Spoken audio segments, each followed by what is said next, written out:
পাখিটি বাসা থেকে ডিম ফেলে দিচ্ছে কেন? দেখুন পাখিটি কাদা মাটি আর ঘাস দিয়ে কিভাবে বাসা বানাচ্ছে। আরো বিস্ময়কর ব্যাপার হলো বাসার ভেতর দুটি আলাদা ঘর রয়েছে। একটি হচ্ছে পুরুষ ও স্ত্রীর পাখির ঘর, আর একটি ঘর তাদের ডিম ও বাচ্চাদের জন্য।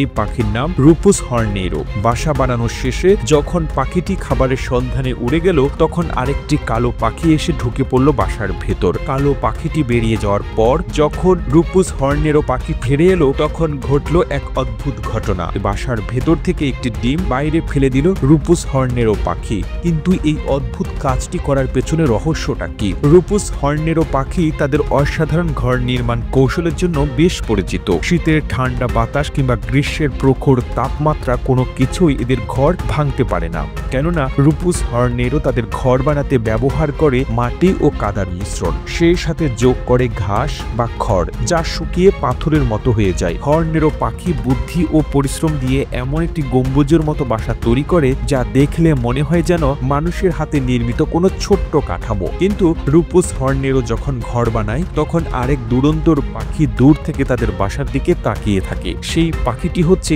কাউবার্ড। এরা বরাবরই নিজেদের ডিম ফোটানোর দায়িত্ব এড়িয়ে চলে, অর্থাৎ বাচ্চা বড় করার কাজটি এরা কখনোই করতে চায় না। কিন্তু ডিম তো ফোটাতে হবে, বাচ্চাও বড় করতে হবে। কাউবার্ড যদি নিজে না করে তাহলে এই কাজটি করে দেবে কে? এর সমাধান হিসেবে কাউবার্ড অন্য পাখির বাসায় ডিম পাড়ার কুবুদ্ধি এঁটে নেয়। রুপুস হর্নেরোর মতো পাখিদের বাসায় কাউবার্ড চুপিসারে ডিম পেড়ে চলে আসে, যেন রুপুস হর্নেরো সেই ডিম নিজের সন্তান ভেবে তা দিতে শুরু করে। প্রথম দিকে তো হর্নেরো পাখি বুঝতেই পারে না যে সে ডিমগুলো তা দিয়ে ফোটাচ্ছে সেগুলোর মধ্যে কাউবার্ড নামের অন্য এক পাখির ডিমও লুকিয়ে রয়েছে। সরল মনে রুপুস হর্নেরো ডিমগুলো তা দিয়ে থাকে, আর কাউবার্ডের ডিম ফুটে বাচ্চা বেরিয়ে আসে। কিন্তু এখানেই বিপদ, কাউবার্ডের বাচ্চা শিকারী মনোভাব নিয়ে বেড়ে ওঠে। নিজেদের খাবারের জন্য রুপুস হর্নেরো পাখির বাচ্চাদের সঙ্গে রীতিমতো প্রতিযোগিতা শুরু করে। এমনকি অনেক সময় হর্নেরো পাখির বাচ্চার খাবারও কেড়ে নেয় এরা। কখনো কখনো ছোট্ট কাউবার্ড পাখির বাচ্চা রুপুস হর্নেরো পাখির আসল বাচ্চাদের বাসা থেকে বেরও করে দেয়,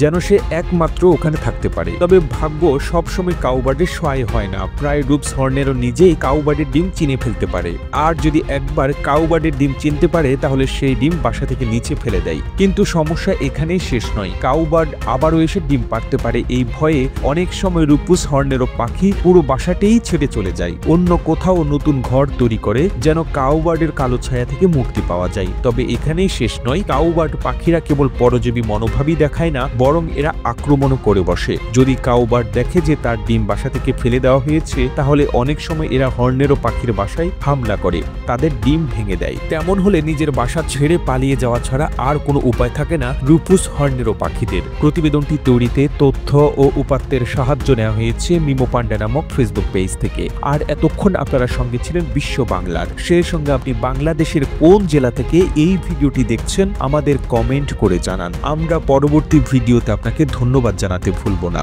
এতক্ষণ বিশ্ব বাংলার সাথে থাকার জন্য অসংখ্য ধন্যবাদ।